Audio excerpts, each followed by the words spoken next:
ای غروب هستی. پیری ای خمار مستی، همچون رهروان خسته از ره آمدی نشستی.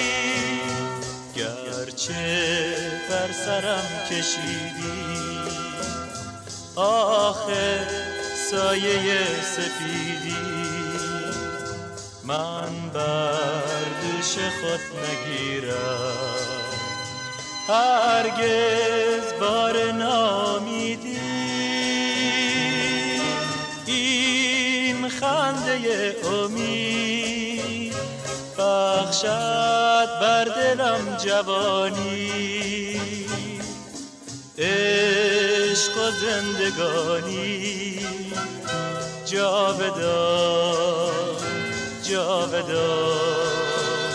گرچه در دلم نهفته یاد خاطرات خفته، می شود شکفته هر زمان هر زمان هر زمان. پیری ای غروب هستی، پیری ای خمار مستی، بی تو در جهان کو حاصلم، کو نوری که ازو روشن شود دلم.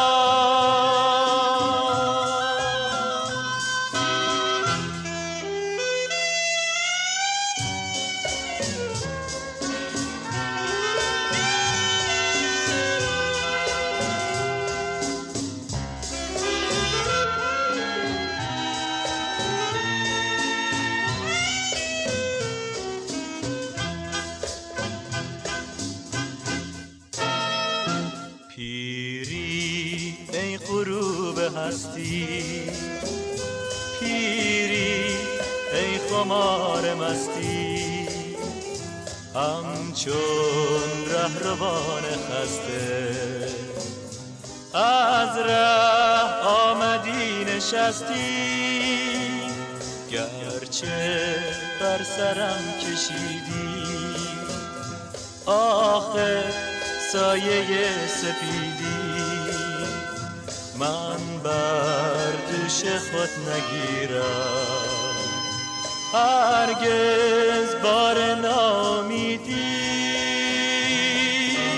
این خنده امید بخشد بر دلم جوانی، عشق و زندگانی جاودان جاودان. گرچه در دلم نهفته یاد خاطرات خفته، می شود شکفته هر زمان هر زمان هر زمان.